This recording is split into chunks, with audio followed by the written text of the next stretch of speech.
Hi, everyone. Welcome to Art and Talk. Art and Talk is an online interviewing platform for artists to share their art, creativity, and passion. We embrace all the arts, the traditional arts, and the spiritual arts to bring you diverse and quality interviews to watch and be inspired by. Today, we're going to be exploring the art of holistic vitality with our guest, who is a shamanic healer. So, we'll be getting into that in just a moment. We hope you'll stay connected with Art and Talk on our YouTube channel and also on our Facebook page. We appreciate your support. Thank you again for taking the time to watch Art and Talk today. I'm Leslie Sue, the host for Art and Talk, and I'd like to welcome our guest, Nicolle Leanne. Hi, Nicolle. Welcome. Hi there. Thanks for having me, and blessed to be on your show. Oh, well, thank you. We can't wait to dive into your shamanic journey yourself and the services that you offer and the whole art of holistic vitality and what that means. Um, so could you kind of like set the stage for us, Nicolle, and tell us a little bit about yourself? Yes.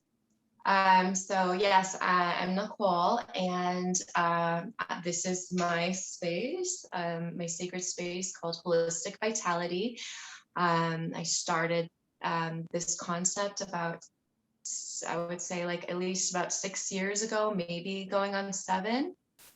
Um, Essentially, I've been guided on this path as a shamanic healer by my higher guides. It's not something I necessarily foresaw for myself, but in hindsight, I guess my soul journey, I've been kind of heading in this direction unconsciously until I kind of had a surrendering moment in seeking what my path was.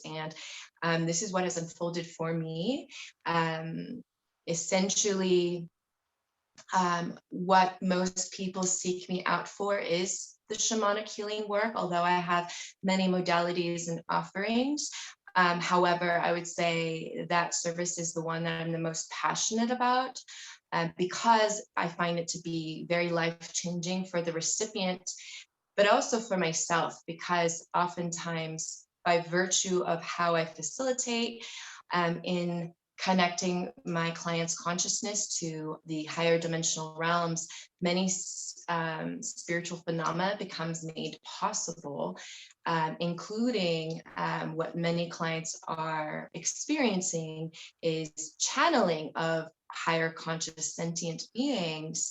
And so when they get that opportunity, not only to pursue their own healing journey within that shamanic session, or to seek guidance or enlightenment, but because they then become the conduit a lot of the times in connecting to these sentient beings, a lot of times, um, I also then get privy to the channeled messages and what I get to learn by virtue of that. So it's kind of like an evolution of myself as a healer, because I'm continually being also guided in that manner, as well as what they themselves receive. So that's kind of like I guess, a good summary of more or less what I offer. But I have, like I said, some cool other modalities and services besides that.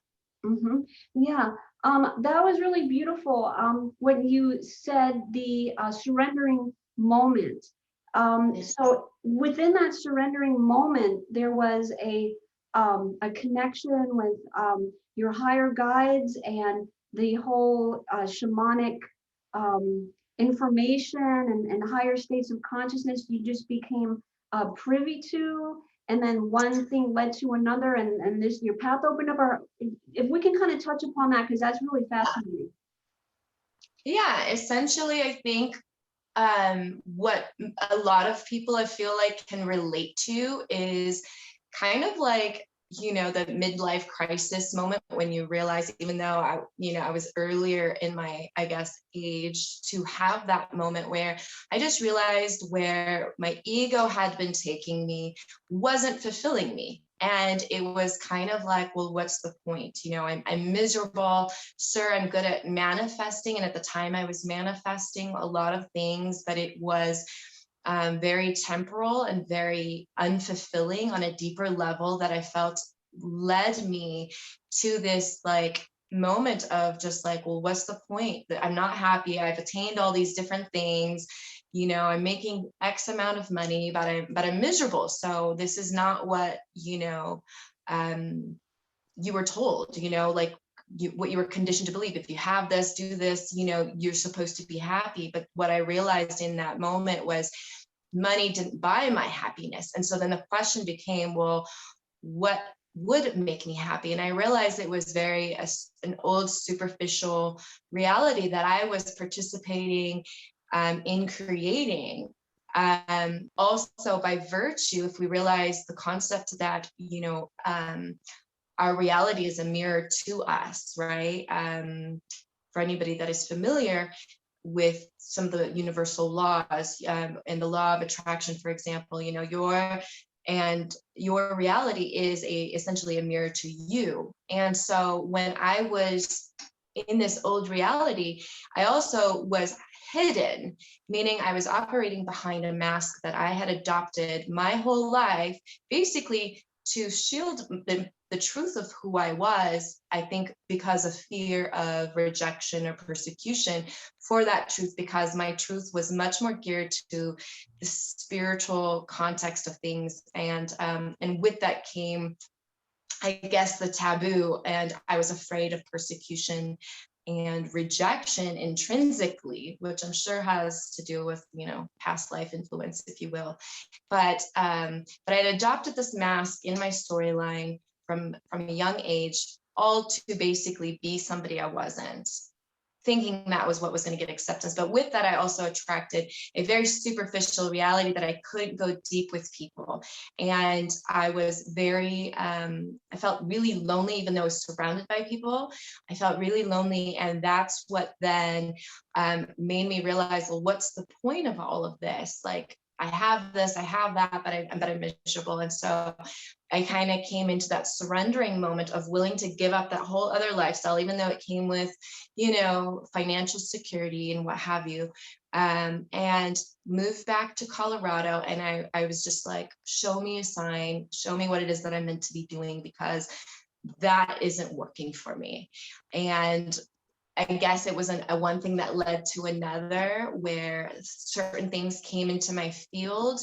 And when, for example, I was offering quantum biofeedback, which is a sophisticated technology, but when I surrendered, I was introduced to this technology, and I resonated with it because it also came with a certain level of credentials, and I was very intrigued with energy healing and things of that nature. And I remember consulting with a medium psychic that I'd become friends with, and because it came with a nice big investment. Is this meant to be my path? And what was interesting is what she told me is that it would be a great foundation for me to put myself out there, because it came with a level of credentials that might, that would make me feel confident in putting myself out there. However, she said that what people would actually come to see me for was my healing work.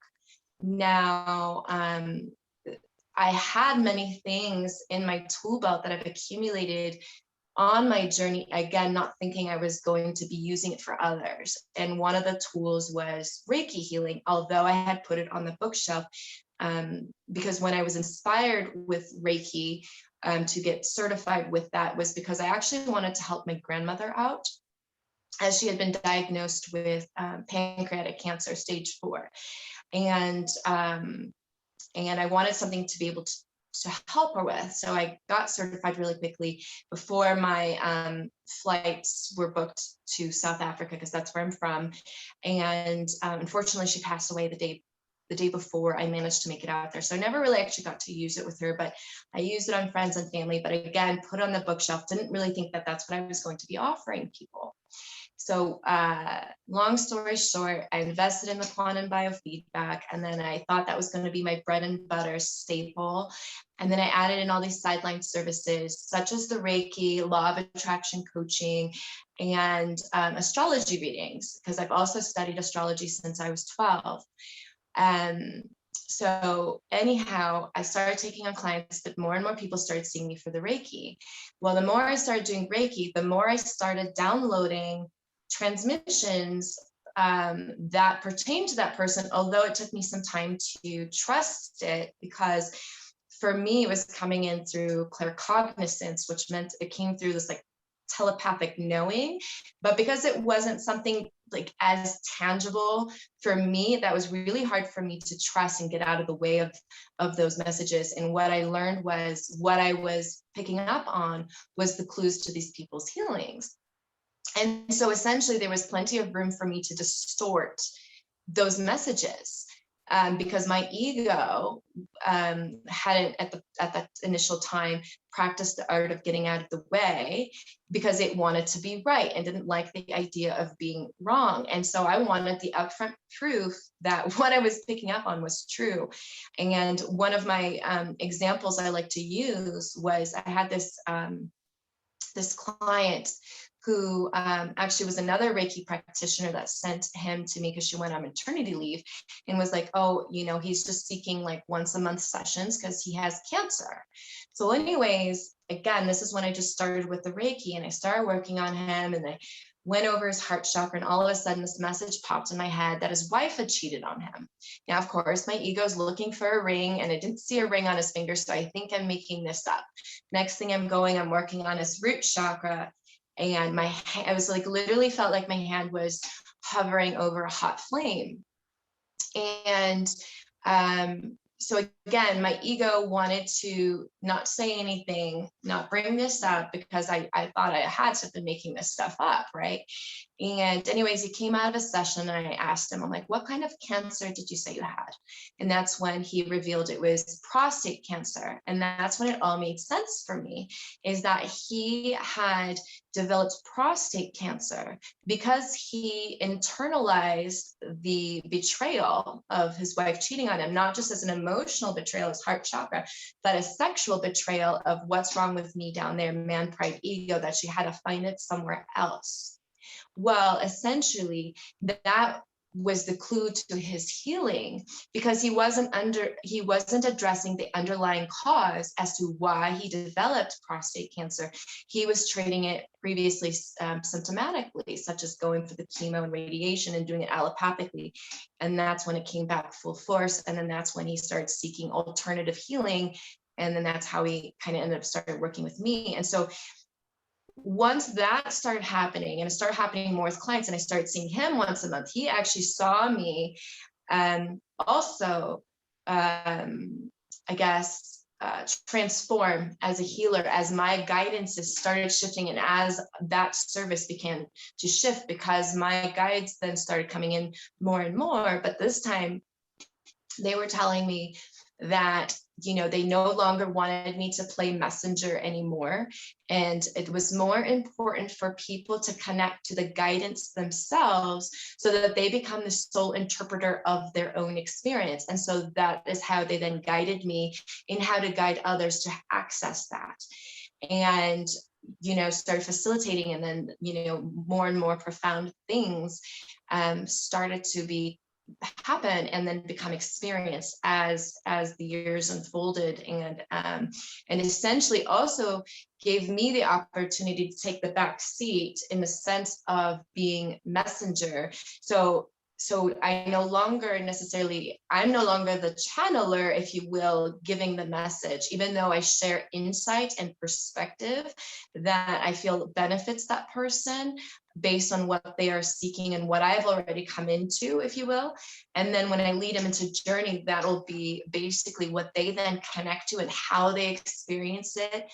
And again, it's very much dependent on the intentions of what they set up beforehand, of what is essentially awaiting them once we connect them to the other side of the veil, if you will. And so that's kind of how, I guess, my journey and how I've evolved took place. And again, it's not what I foresaw for myself. And in fact, my guides were then basically telling me I couldn't call what I was doing Reiki anymore. And they said, that's not what you're doing. And then that became the question, okay, well, what is it that I'm doing? What is it that I'm facilitating? And they said, you're facilitating shamanic journey work. And it's also been revealed to me that I've been a shaman and a shamanic healer in many lifetimes, in many forests with many medicines. And so they're basically telling me that in this lifetime, it's about a remembering to bring about like kind of like an amalgamation or syncretism between all these lifetimes into this lifetime to bring those skills forward. So I'm also on my own evolution and awakening journey as well as I tap into the memory of who and what I am. Yeah, I am so grateful that you shared all that, Nicolle. Can we get to get a little more insight into you and kind of like your processes and how you operate? But I think also anybody who's watching, and kind of was maybe in that same situation that you were in, or something, relatable, that that they can go into that state of surrender and know that doors will start to open, and that they will find their true calling, their true self. And and it is a process, but that is available to anybody, so that if they choose that. And also anybody else that might be watching that also can relate to that, that has like a similar story. They're all individual, but there's certain components that they kind of like interrelate and whatnot. um so you kind of differentiated the difference also between a healer, someone who maybe calls himself a healer, and then someone that's a shamanic healer. And it sounds like you're taking the wisdom and the healing and all that entails from prior lifetimes, and kind of bringing that all in like a union state, and then like bringing that out to help others. Is that correct? Yes, I would say that's a good summation of that. Yeah. Mm-hmm.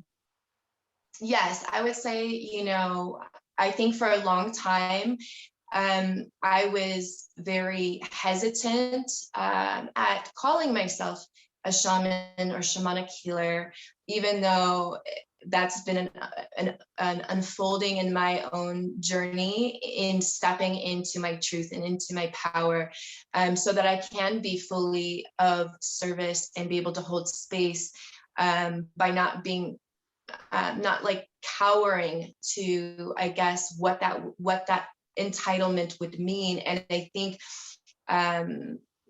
because my training, if you will, isn't something that comes from the normal standards of what would one consider credentials, right? Because we are in this human matrix of conditioned perspectives of what our ego, I guess, subscribes to, of what is your credentials on this paper, or what college did you go to, or what degree did you get, or certifications, and who did you study with and under. And I think for my working and unfolding and delayering of my ego's needs for that as well, has been my own journey in and of itself. And so for me, I've had to, by stepping into my power, also take down that original mask that I was telling you about, that I adopted along the way, because it was a hindrance to my truth. And in fact, it was the complete opposite of my beingness and what it is that I represent and what it is that I facilitate. And so I could no longer hold on to that old identity that I had created. And that was a big step into stepping into this path and offering these services, is to embody my own authenticity, and essentially trust my guidance and trust what it is that I'm facilitating, because the proof now is with the clients, that all get to be their own walking testimonial of their experience. And again, that's continual validation for me to feel that I can stand in that, I guess, entitlement of what I consider a shamanic healer, and to own that. And yeah, so rather than feeling like being under any sort of confines of our beliefs around what makes us credentialed, if you will. And in fact, one of my clients had channeled when we were talking about that, when we're asking about what is a shaman and what, what defines that. And they actually said to refrain from trying to, and this is what she was channeling, to refrain from trying to define shaman or shamanism. They're basically saying it is the ability to be a portal, nothing more, nothing less. And a shaman is not the power, and it does not hold the power or contain the power, but they become the portal for that power to come through, for that healing to come through. And so to not put it in any certain form of bubble or confines by trying to define it, because that actually loses its inherent power, if you will, by doing so, because you're trying to put it in a box, versus just keeping the idea of it open and just kind of connect to it as the idea of being the portal. Yeah, I love that whole idea of no idea, of just like that, openness and not defining it. And you brought up so many interesting points, and I think like key elements, like first of all, the trust, the courageousness, and the bravery to stand in your own authenticity, and work within your own empowerment, or being on that road, so to speak. And also the as you were speaking, I was thinking, the importance of the acknowledging the voice of the ego, but at the same time dismissing it. Yeah, knowing how to differentiate the aspects of you, of what is actual truth, and where we get in our own way, if you will, and that ego self gets in the way of you expressing and being in truth, in your authenticity. And it's so easy, myself included, to trip up on that, and to be distorted, or to fall into that, like, and I consider like the ego kind of like the little child within, it's kind of like almost like a representation of the triggered inner child sometimes, that just wants to be seen and validated and heard, and may throw temper tantrums, or what have you. And so I think the ego is kind of an aspect of that oftentimes repressed inner child as well. And so I think when you also I guess perceive it from that aspect, you can be less maybe threatened by the ego, and just being like, oh, it's this child that needs coddling, it needs attention, and it only becomes a monster and throws temper tantrums when you allow it to, if you're not addressing what they're trying to bring to your awareness, and it's kind of tricky just to navigate, I guess, sometimes. Just like, I think from a human level, parenthood is difficult to navigate. It's kind of like this child that's got its mind of its own, and you can't force it to do anything, but you have to acknowledge them, otherwise you're doing them a disservice, Yeah. In nurturing their needs. Right. Yeah, that's a great perspective on that, Nicolle. Before we kind of dive into your services, you have this beautiful sacred space that you've created that you're actually in, and we could get a little sneak peek of your sacred space, a little tour. We could do that. That would be great. Yeah, let me see if I can turn this camera the other way. Okay, let's see. I'm gonna turn it the other way. I think I'm turning it the other way. Let me see. There you go. So right now, I have all the singing bowls down here for right now. This is the gong. And there's Buddha back there. Here's just kind of like the altar that I work with when I do ceremonial work. And I have this tree stand altar over here that I'm basically putting different deities or ascended masters onto. So I'm still adding to that. In this area is the sound frequencies of all of the hanging tuning pipes. So I have the ones for the DNA, organs of the body, minerals, planets, brainwave states, and the harmonics. And then this here is an Anya light, and it's essentially stimulates your pineal gland with your eyes closed, flickering in front of it, that kind of helps you enter into deep meditative states that creates a hypnagogic experience, kind of like a psychedelic experience that you can experience sober. Mm-hmm. And here it might be a little dark, but this is where I do all the shamanic work. Mm-hmm. I turned the water fountain off, and this actually is the painting of kind of like a rendition of Pandora's star, but kind of instead of releasing all the bad juju into the world, it's kind of releasing the star of hope and kind of representing with the rainbow, like what you put out into the universe comes back to your own manifestation of your own pot of gold. So what you put out comes back to you.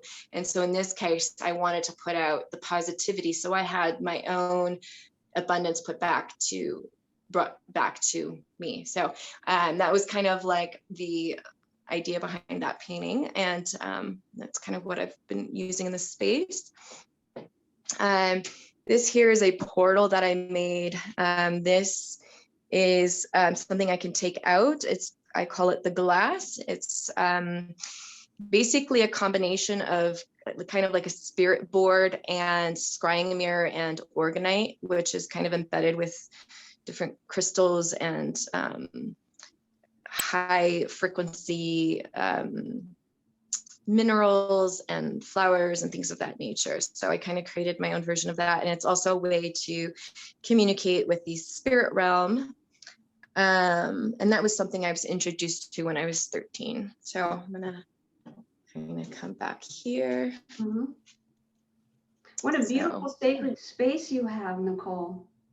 Thank you. So yeah, so I did have different things I guess I offer. Oops. Yeah, I think that's a really good segue now. We can kind of move into some images that we have that you've selected to elaborate on, and we can dive a little bit deeper into your services and your spiritual work as well. And again, thank you for that tour. Wow, beautiful space. All right, so I'm going to go ahead and pull up the first image, and we'll take a look. Okay. Yes.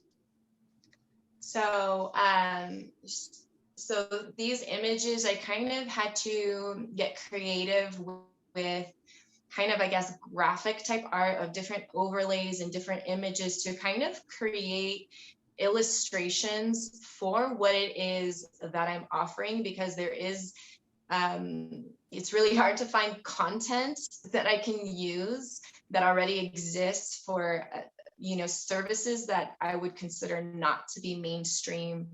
And so therefore it was like really hard for me to really find ways to illustrate what it was I was offering.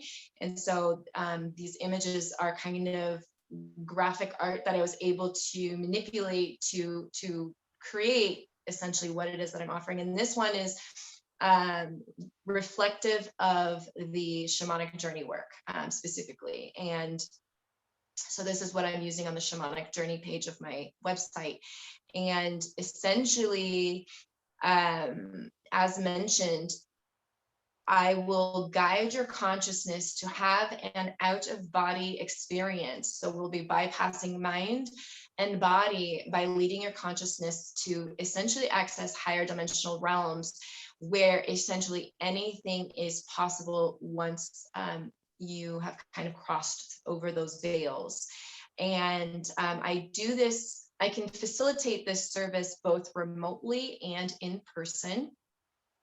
And so it's based on, the preference of the client and, obviously their geographical location.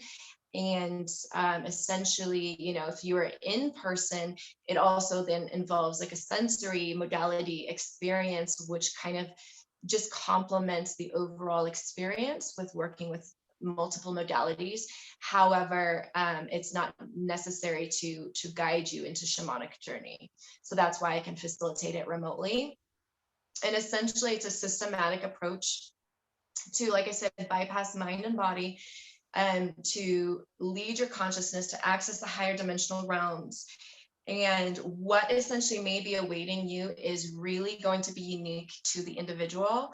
And I would say, therefore, your intentions is what will set up kind of like a roadmap of what may be awaiting you. So we would consult before I lead you into journey. So I know what it is that you are trying to get out of your experience, or what are you trying to heal or address. What questions do you have that you may want answered from a higher perspective? So essentially, once you're there, you're also going to be guided to be able to channel, in essence of being able to verbalize what it is that you are therefore experiencing, whether you are seeing it, feeling it, maybe having clairaudience experiences with it, or downloading knowings, or having certain telepathic dialogues. Oftentimes, it is very possible and likely that clients would connect to, like I said, higher sentient conscious beings, which could be made up of your own guides, angels, guardians, loved ones. So if you've experienced loss of loved ones, oftentimes they may come through in the journey because there may be healing or closure that needs to take place, that is relevant to that person's journey. Sometimes these guides may want to take you onto a journey itself. So that could be a possibility. So guides, ascended masters, elders, ancestors, God, source, creator. Really, like I said, anything is possible once we kind of connect you. And things that you may want to explore during your journey could be shadow work. So if you've experienced unresolved trauma from your life, shadow work does become necessary, because it's a vibrational imprint that kind of keeps you hostage to the reality that you are experiencing, unless you address it and recognize the patterns that you're seeing in your life. And the point of the healing is to access the genesis, the origins of where the trauma took place. And so when you're in a journey, you can also access any timeline and alter timelines. And so that could be your concept on a linear level of your past that you perceive as your past, or probable future. But really, the truth of time is all in the now. Like, we're experiencing this multiverse on a multidimensional level, but it's all happening in our now. And you're experiencing just one perspective of that from your human incarnational experience, that I guess we perceive as a linear human timeline. But from the higher dimensional spaces, it's all happening at the same time. So you can access any timeline and make changes and healing and retrievals in those timelines. So if you had trauma, say, for example, that happened in childhood, it would be necessary to go to that original timeline so that you can intervene what may have taken place, so that your inner child self does not remain fragmented and trapped essentially in that timeline, operating from that space of where that trauma originated, right? So we have to go back there and access the original wounding that created that pattern. But that is not just exclusive to this timeline or this incarnation. I mean, there may be pertinence to, past lifetimes, if you will, where it may be necessary for you to revisit whatever these lifetimes may be that are relevant to you now, that may be playing out certain lessons or karma. Or perhaps oftentimes you may also have skills that you similarly may have acquired in other lifetime experiences that may be relevant to you now, to be pulled forward with you, that does not necessarily come from your this lifetime human acquired training. You may have developed these, say, skills or abilities in other incarnations. And so it's possible to perhaps bring some of that forward or to learn from those past lives. That's possible. What else? You know, inner child healing, experiencing, you know, some people have experienced being able to go to their soul's origins, like whether it's a dimension or planet of their origins, and learn from that. Let's see, really anything is possible. Channeling is happening more and more. Yeah, really anything's possible. Yeah, such a very comprehensive work that you're offering, you know, for the healing and awakening modalities. And I think this image is just so beautiful, and I think it perfectly illustrates all that you've been discussing, and then what you know intended to present visually. And you just feel that whole collapse of time and that whole, you know, collapse of this world, and moving into that portal of a higher dimensional frequency and vibration. I mean, it's all like right there, and beautifully presented. Thank you so much. Thank you. Yes. All right, Nicolle, would you like to move to the next one? Yeah, let's move to the next one. And some of these images are kind of related to one another, so I'll just kind of touch base on each one. Okay, sounds great. Okay. Okay, so for this image, as mentioned, many clients connect to higher sentient beings. And this one I wanted to also represent not just the ability to connect, but the ability to channel, where their consciousness can therefore communicate through you. Now, again, this is not everybody's experience, although it's seeming to happen more and more, where the human consciousness is able and open and willing, because we still work within free will, depending on what they're connecting to and what the purpose of their journey is, where they may step aside, if you will, to allow that consciousness to bypass their human filters. Remember, as I mentioned earlier, there's so much room for distortion when you're playing the messenger or withholding, or, you know, like it's kind of like playing telephone with this message, and then how it comes out, the receiver may not actually get it unadulterated, if you will. And so even though all my clients are able to channel, meaning they're able to connect to their experience and verbalize through their physical self what it is that they're experiencing, seeing, or feeling, that is how I know what they're connecting to, or what they're, or where they might be stuck, so I can help them navigate that. But it's so they're able to, say, dialogue with the being, but then there's also kind of like a lag while they're getting the information. So if I'm asking a question that they wanted to know, I'll relay them the question to them, like, hey, you wanted to know this, ask whatever this consciousness that you're connecting to, and see what they respond. And so there'll be kind of like this lag, and as they wait to receive it, and then they regurgitate it to me, right? So that is most people's experience, is where they are still in their like conscious awareness of presence, and just dialoguing and passing on the message, if you will. But more and more of what my clients are now doing is having the ability for that sentient being to bypass that self, to communicate through the human vessel, so that their message is undistorted or unadulterated, because it's like I'm therefore then dialoguing directly with that consciousness, and they're just essentially borrowing your human vessel just to give the message through. And so it's a beautiful experience also for the recipient, because they also feel those high frequency, high vibrations that coming through them, and they're also a witness and observer to the message, even though it's being communicated through them, if you will. So it's this image, I wanted to kind of find a way to illustrate that dynamic. Yeah, and it's absolutely beautiful. Yeah, we definitely get that feeling from that as well. I have two questions. If you don't mind, Nicolle, I'm going to stop the screen share for just a moment, Yes.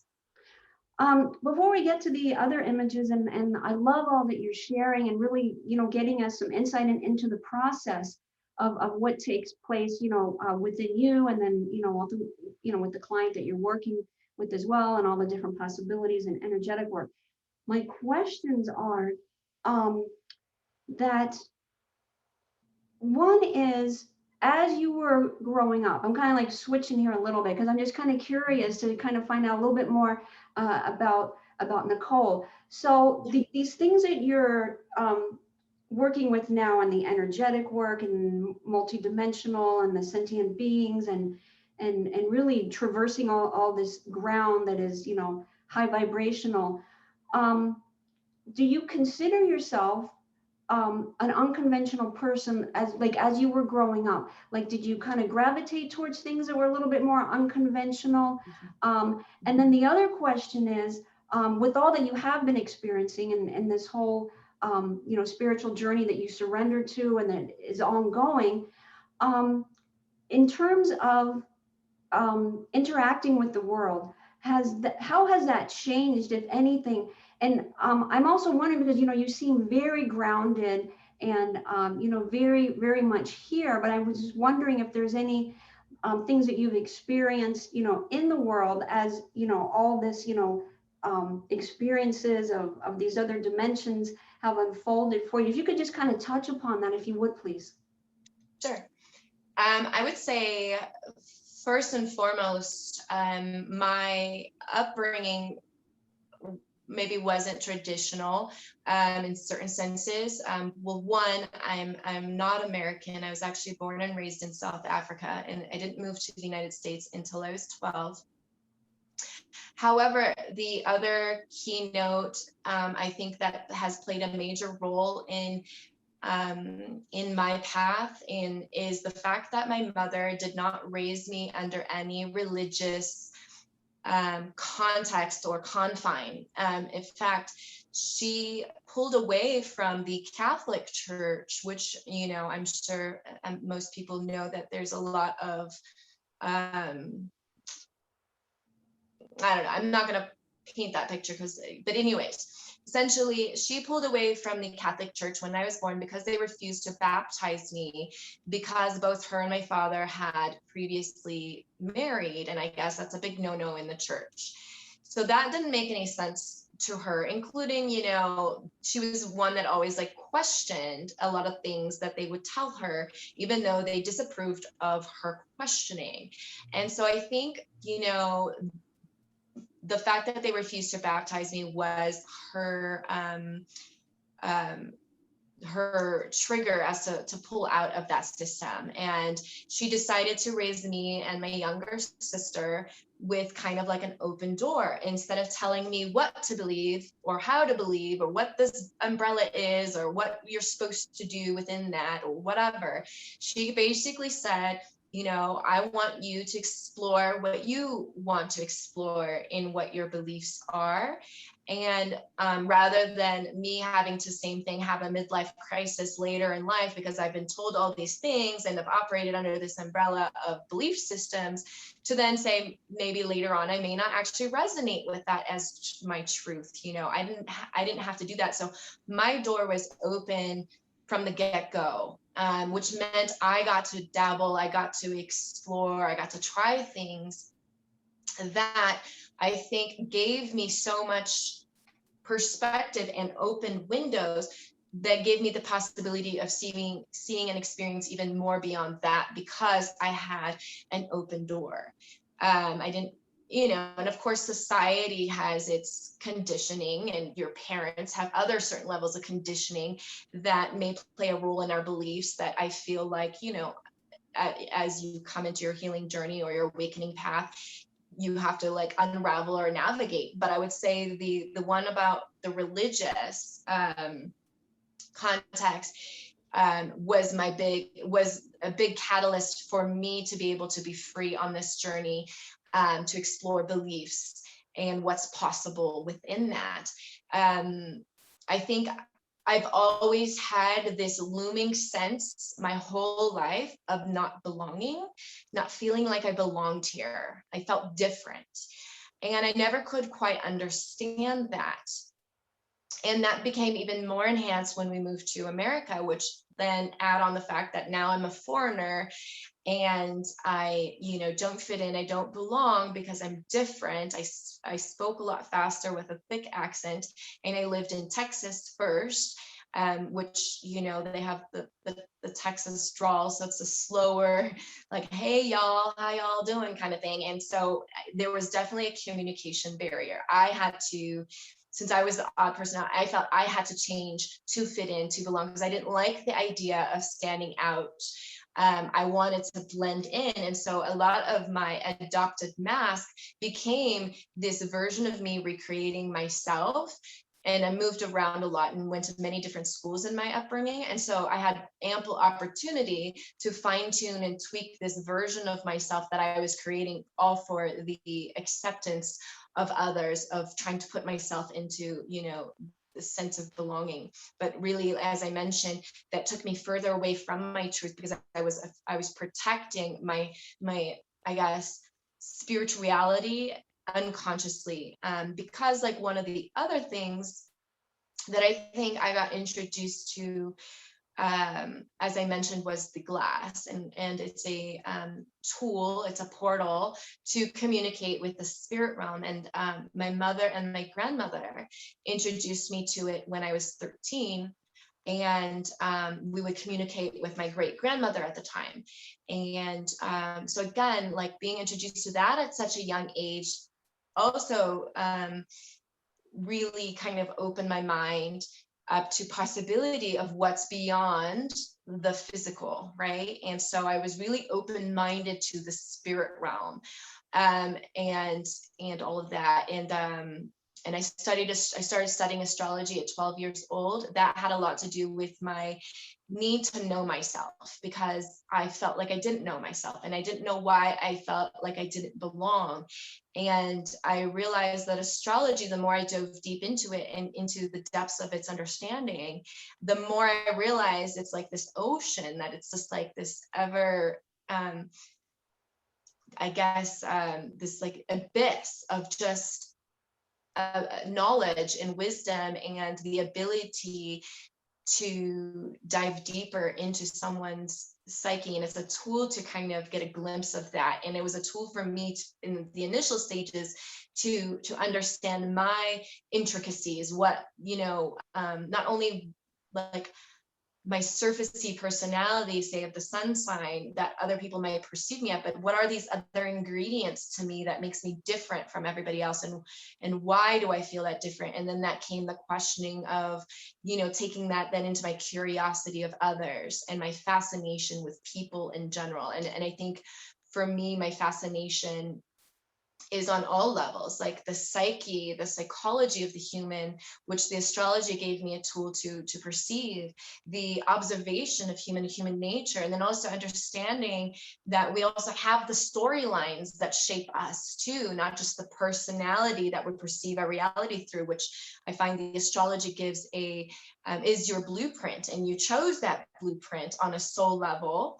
I've learned, because it comes with certain karmic lessons. So there's things we came here to do or to accomplish, to unravel, what have you, that's unique to you. And you chose this particular moment in time to be born that came with certain filters of how you perceive your reality, which of course can shift with maturation, of how you express through that lens and what you perceive and interact with your reality, if you will. And so I feel like with this, so with astrology has been a tool I've brought forward that's given me a great ability to be aware of the other person and their uniqueness and their intricacies, to be able to, for me to also understand why are they in the reality that they're experiencing, what about them has brought about that reality, and what can they do to then navigate that in their own self mastery and delayering of what does not serve, to be able to express at their highest form. So that could be not just personality, but again, the patterns that that we've the patterns and the beliefs that we've adopted along the way that also may not be serving, right? And that your reality is therefore a byproduct of, because your beliefs also play a role in what is attracted to you. But if you think in terms of what's actually true versus what you've accepted as true, are two very different things. And sometimes we are therefore beholden and self-sabotaging by virtue of, say, those beliefs. And so there's an unfolding with that. There's healing that could be done with that, as well as, like I said, what have you brought forward into this lifetime that may have an origin point, where trauma especially may have initiated that. And it's not always trauma, but that's most notable for most people. And sometimes trauma is not remembered. So sometimes we have patterns or things that are self-sabotaging in our nature, and therefore we are experiencing in our reality that we don't know how to undo, because you may not have a recollection of what maybe the genesis of that pattern was. So sometimes if that was this lifetime, there could be trauma that you have an amnesia with, for maybe very valid reasons that you may learn within your journey, if that is the case for you. It could also be the fact that we tend to have an amnesia-like experience in coming into this lifetime, that we have usually, for most people, no memory of other experienced lifetimes, right? So there's all these interwoven intricacies. And I think my path starting early in life has been about getting me to this point, and wherever that is, where I'm being driven and being led, and what I'm participating and creating moving forward, correct? So but I think those tools and those understandings have obviously shaped not only how I facilitate, but how I therefore can become of service, as I also am embarking on my self-mastery journey. Mm-hmm. Yeah. Wow. Yeah. I'm so glad that you shared that with us, and a lot of powerful insights and powerful, knowledge into your inner reality, and also just the quest for it, just like that drive, to be on that journey and to know thyself, and then all the transformations that takes place. And then also, as you mentioned a couple of times, then to be of service to, all that you've developed, which of course is ongoing, is then to share that and to help others on their awakening and on their healing as well. Yes, and like I mentioned, it tends to be a symbiotic experience in growth, because not only am I maybe playing that role for others in the facilitator role, in helping them to connect to whatever it is that they are meant to. We won't know what that is until we connect you and what's awaiting you. And again, it's always an incredible experience to be a part of that, to facilitate that. But oftentimes they then also become the conduit for kind of like these breadcrumbs the spirit realm likes to leave me, that is shaping me in the process as well. So it is kind of like this dual refinement, which is really a cool experience in relationship to all those that I even come in contact with. Mm-hmm. Yeah. And or especially work with. Right, yes. So it's really like a win-win situation, because the client is becoming empowered, and it's just ongoing for you. And as you're privy to, whatever this. That's why I'm passionate about it.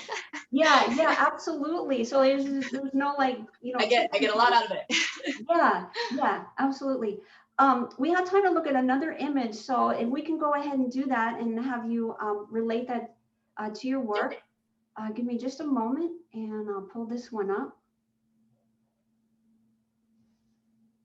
Okay, that's powerful.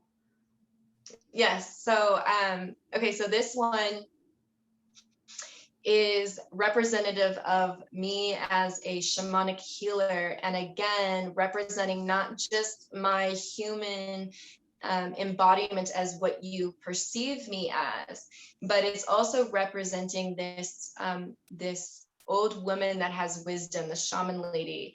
And what's interesting is that I've had quite a few clients that when they're journeying and they look back at me, they describe what they see me as this old woman. And they use this language that I always found fascinating, where they said that I'm this like Eskimo looking old woman with a rounded face and beady eyes that looks like it has the glint of the wisdom of the universe within it. And they use this kind of language, and this has been kind of repeated in a different like form each time, but the basically the consensus is that description. And I also work with plant medicines myself, and which in my own path and healing and stuff, it has been very beneficial to me, and may complement other people's experiences too, if they were wanting to work with that aspect as well. But what I started noticing was when I looked in the mirror when I'm working with plant medicines, I will see myself shape shifting in the mirror into this old woman, which from an egoic standpoint is very kind of off-putting, because like any sense of vanity, I'm seeing myself with wrinkles and gray hair, and I'm like, what is that? And so anyways, what's interesting is I've had a couple of my clients actually channel one of my guides. His name is Black Crow, and which is really interesting because the first one that did it, she's like this white woman, and she started talking in Native American, and that was actually the first contact in dialogue that he's had with me. I've known he's been my guide, but he's kind of been more of like an observer, not necessarily like verbally guiding, if you will. But that was the first time. And when she was channeling him, I was asking him basically what were people seeing when they saw this old woman, and what was I seeing? And that's when he was revealing to me that, they were seeing my lifetime as an Inuit shaman medicine woman. And that is what I am oftentimes pulling from when I'm doing this work. And so they are seeing me as this particular Inuit shaman medicine woman. And so I wanted to find a way to illustrate that dynamic, and that's what I came up with. Yeah, Nicolle, definitely really embodies your energy. You can just feel it, and really illustrating, everything that you do, and what you pull from, from the spirit realm, and just kind of like your frequency and your energy is beautifully expressed in here, and it's just so powerful. I almost can't take my eyes off it. And I love all the little hidden things, like the owl at the chest, and then you have the face here, and then upside down, and then with the feather headdress, and you over here. Yeah, I mean, you can really just look at it and really just dive into it and see and feel so much. I'm gonna stop the screen share. Sure. Nicolle, we do need to wrap things up. We'd like to leave you with some closing comments, whatever you would like to end the show with. And please let us know how we can stay connected with you. Anybody who wants to, join up with your services and whatnot, let us know all about that if you would. Sure. And you can visit my website, which is www.wholistic, spelled with a W, so WHOLISTIC -vitality, VITALITY.com. And on there, you can learn about all my different services. Obviously, we spoke mostly about the shamanic work, but you can peruse through my website and look at all the other offerings that is added on there as well. I would say that for anybody that's listening to it, if you are on the path of seeking and you resonate with what we've spoken with today and feel compelled to reach out as to how this service or what is offered here may benefit you, I encourage you to do that. The contract that I have with the universe that is very serving to me is that all those that are seeking and aligned with my path are the ones that are going to be brought to me. And that again is whether, that is meant for me in service to you, or in that symbiotic relationship of what I also mutually get out of that connection with you, if that is where you feel called. I look forward to seeing what may come from that exchange and what you may therefore connect to. Again, you want to think in terms of, if anything is possible, if you could get out of your own way and anything was possible, what would you want to get out of your experience? What would you want to learn? What would you want to know? What would you want to address? What would you want to heal? What questions would you want answered from a higher perspective if you could receive, kind of like, the magic genie, if you had those, where anything was possible, where would you take yourself on that? Of where would you think you would go with what you wanted to explore or experience? If, again, anything were possible. And again, you won't maybe know what that is until you tap into those waters. But once you tap into those waters, it's almost like, it kind of opens up this floodgate of more possibility for you. The other thing I just wanted to close off with, kind of in touching on that note, is to also realize that humans a lot of times operate under that belief system of seeing is believing. But unfortunately, that is so backwards, because it's the opposite. It's the other way around. Believing then becomes seeing.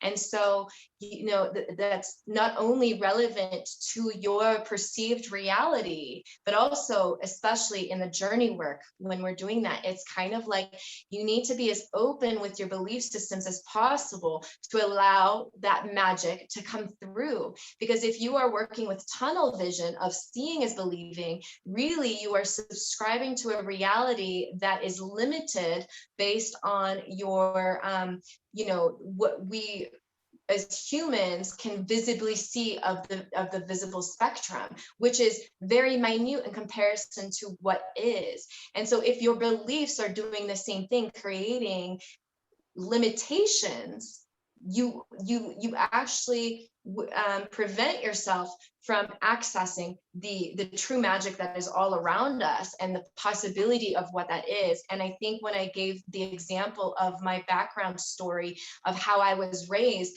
I think that makes a good example of this dynamic, is that I didn't have the box that I was put in that way. And so I had an open doorway, and since doing this work, I've learned to just completely remove the ceiling of possibility, and that's why I have access to connecting and having these crazy magical experiences that I've obviously barely been able to touch upon in this short amount of time. But for you as a seeker, you can have those possibilities, and mostly it's just about you being willing to step out of your own way to receive that. Beautiful closing comments. I love everything that you shared, and you're so insightful, and you express it so eloquently and yet, understandably. And I love how you're breaking all these, conventional molds and really opening up new pathways of seeing and knowing and hearing and experiencing. And also that limitlessness, that is, who is not going to want to kind of vibe with that reality of limitlessness, that anything is possible.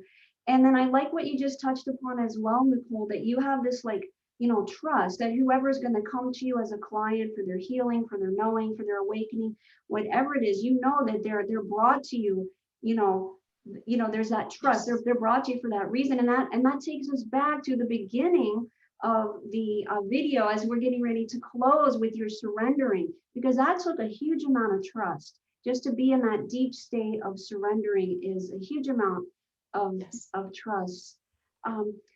Wow, Nicolle, this has been amazing. Thank you so much for being our guest on Art and Talk and helping us understand the shamanic healing as a way that you practice it in all your different modalities, and also the different wisdom that you have dispensed as well, and also the art of holistic vitality and what that means. Thank you so much, Nicolle. Yes, thank you. I appreciate you inviting me on, and have a great day, and I look forward to connecting again soon. Yeah, thank you so much, Nicolle. Thank you, everybody, for watching Art and Talk today. Again, we appreciate the time you take to watch our artist videos, and we hope you draw inspiration from them. And we'll talk soon on the next Art and Talk. Until then, be well and be blessed.